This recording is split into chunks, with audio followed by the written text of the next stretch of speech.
میرے عزیزو، ایک سوال یہ ہے کہ کیا بڑے جانور کے اندر ایک سے زائد لوگ حصہ ڈال سکتے ہیں قربانی کی نیت سے؟ تو بھائی شارٹ کٹ انداز میں تو اس کا جواب یہ ہے کہ جی بالکل ڈال سکتے ہیں، اس کی گنجائش ہے۔ اور تفصیل اس کی یہ ہے کہ آج کل لوگوں کے اندر ایک غلط فہمی پائی جاتی ہے، وہ یہ کہ جانور چھوٹا ہو یا بڑا ہو اس کے اندر ایک آدمی ہی حصہ ڈال سکتا ہے، بڑے جانور کے اندر 7 لوگ مل کر قربانی کی نیت سے حصہ نہیں ڈال سکتے، ورنہ تو کسی کی بھی قربانی نہیں ہوگی۔ تو یاد رکھیں میرے عزیزو، یہ غلط فہمی ہے، ایسا نہیں ہے۔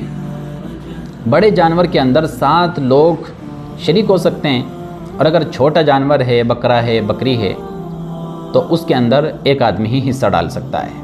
اور اس کی متعدد احادیث ہیں۔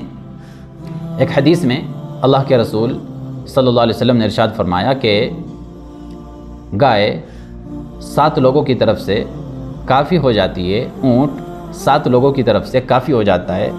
اسی طرح حضرت جابر رضی اللہ تعالیٰ عنہ کی روایت ہے، وہ فرماتے ہیں کہ ہم نے حدیبیہ کے اندر اونٹ کی قربانی پیش کی 7 لوگوں کی طرف سے، اور گائے کی قربانی پیش کی 7 لوگوں کی طرف سے۔ تو اس طرح کی متعدد احادیث ہیں جن سے پتہ چلتا ہے کہ اگر بڑا جانور ہے تو اس کے اندر 7 لوگ شریک ہو سکتے ہیں، لیکن اگر جانور چھوٹا ہے تو پھر ایک ہی آدمی اس کے اندر اپنا حصہ ڈال سکتا ہے۔ لیکن میرے عزیزو، یہ کوئی ضروری بھی نہیں، یہ بھی یاد رکھیں، یہ کوئی ضروری نہیں کہ آدمی اگر بڑا جانور خرید رہا ہے تو 7 لوگوں کا حصہ ڈالنا ہی اس کے اندر ضروری ہے، 7 لوگوں کا شریک ہونا اس کے اندر ضروری ہے، ایسا بھی کوئی ضروری نہیں۔ اللہ تبارک و تعالیٰ نے اگر آپ کو ہمت دی، آپ بڑا جانور خریدیے اور تنہا اس پورے جانور کی اپنی طرف سے قربانی پیش کر دیجئے۔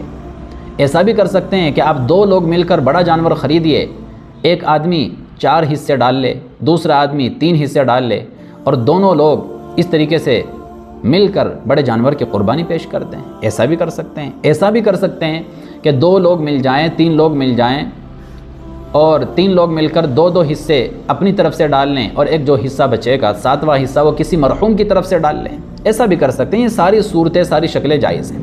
بہرحال یہ ایک غلط فہمی ہے کہ بڑے جانور کے اندر 7 لوگ شریک نہیں ہو سکتے۔ 7 لوگ بالکل شریک ہو سکتے ہیں، البتہ یہ کوئی ضروری نہیں ہے کہ 7 لوگوں کا شریک ہونا ہی ضروری ہے۔ اگر اللہ نے ہمت دی تو ایک آدمی بھی تنہا پورے جانور کی قربانی پیش کر سکتا ہے۔